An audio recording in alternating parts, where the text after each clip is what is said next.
Good news, everyone! First up, the big-time bigot Harrison Butker's Benedictine commencement screed has been getting disapproving responses from all over the world, but of a special note from the Benedictine nuns. Here is their statement. As a founding institution and sponsor of Benedictine College, the Sisters of Mount St. Scholastica find it necessary to respond to the controversial remarks of Harrison Butker as commencement speaker. The Sisters of Mount St. Scholastica do not believe that Harrison Butker's comments in his 2024 Benedictine College commencement address represent the Catholic, Benedictine liberal arts college that our founders envisioned and in which we have been so invested. Instead of promoting unity in our church, our nation, and the world, his comments seem to have fostered division. One of our concerns was the assertion that being a homemaker is the highest calling for a woman. We sisters have dedicated our lives to God and God's people, including the many women whom we have taught and influenced during the past 160 years.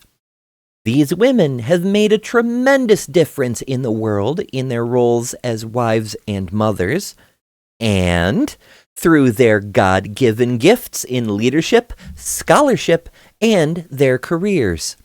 Our community has taught young women and men not just how to be homemakers in a limited sense, but rather how to make a gospel-centered, compassionate home within themselves, where they can welcome others as Christ, empowering them to be the best versions of themselves. We reject a narrow definition of what it means to be Catholic. We are faithful members of the Catholic Church who embrace and promote the values of the Gospel, Saint Benedict, Vatican II, and the teachings of Pope Francis. We want to be known as an inclusive, welcoming community, embracing Benedictine values that have endured for more than 1,500 years and have spread through every continent and nation. We believe those values are the core of Benedictine College. One might say the bloke got schooled. Also in the world of Benedictine Catholicism, a monk just revealed to all and sundry that he's been trans all along. Brother Christian Matson, a Ph.D. theologian and hermit of Kentucky's Lexington Diocese, told Religion News Service his message to the church is, quote, "You've got to deal with us, because God has called us into this church. It's not your church to kick us out of. This is God's church, and God has called us." Last month, you may recall, the Vatican issued a declaration titled Infinite Dignity, which bemoaned the existence of trans people and accused people who alter their bodies with sinful things like open heart surgery and cancer treatments, one must imagine, of playing God.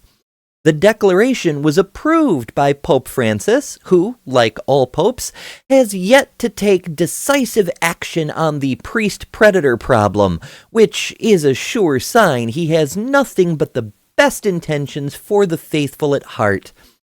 Probably. Brother Matson transitioned in 2006, became Catholic in 2010, and took his vows as a monk in 2022, after spending years trying to find a bishop willing to have him. After being rejected in New York and Minnesota, he finally found a place with Bishop John Stowe in the Diocese of Lexington, who said, "This is a sincere person seeking a way to serve the church. Sex doesn't matter. Who they were before doesn't matter." One wonders if the Pope is familiar with the concept of a calling. Regardless, props to Bishop Stowe for making Kentucky just a little bit more accepting when other traditionally more progressive communities couldn't see past Brother Matson's medical history.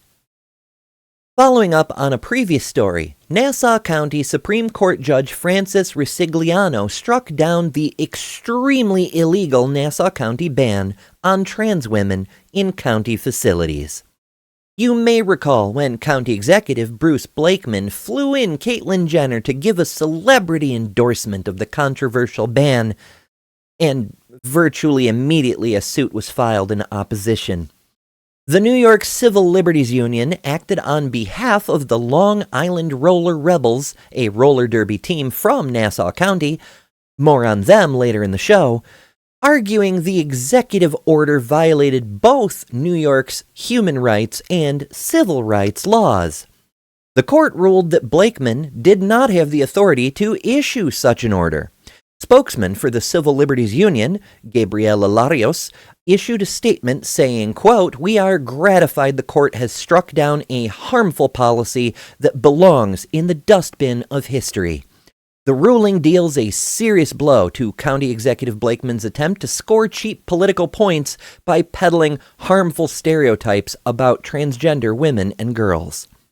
For context, a 2017 report in the journal Sports Medicine reviewed several studies and found no conclusive evidence trans people have any significant advantage over their cisgender colleagues. And an IOC report earlier this year found that trans women have a demonstrable disadvantage compared to cis women. Blakeman's uninformed, common sense comments notwithstanding. Blakeman vowed to appeal, promising he won't rest until he gets to tell women and girls what's best for them. Elsewhere in the U.S., Mississippi, one of the states refusing to comply with Title IX regulations, is now facing a new legal action over, shock and surprise, Title IX regulations.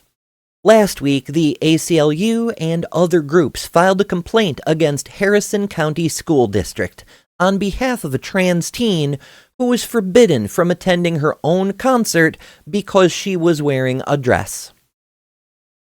At issue is the district's sex-specific dress code policy, already a clear act of discrimination, but carries the additional violation of requiring students to comply in a manner consistent with their, quote, biological sex at birth, as laid out in the student handbook. Dresses for girls, pants for boys, just like the 1900s. CNN reports that last May, another trans teen in the same district wasn't allowed to attend her graduation after being told she had to wear boys' clothes, and a cis girl was pulled from the graduation walk because she had pants on under her robe. In all cases, the principal, Kelly Fuller, seen here wearing what appear to be pants, was involved. If you wish to congratulate Principal Fuller on preserving sexism and promoting transphobia in public schools, her district email is on screen now. Finally, on Monday, the U.S. Supreme Court declined to hear an appeal from a parents' rights group claiming the Montgomery County School District in Maryland was hiding transgender support plans. How dare they?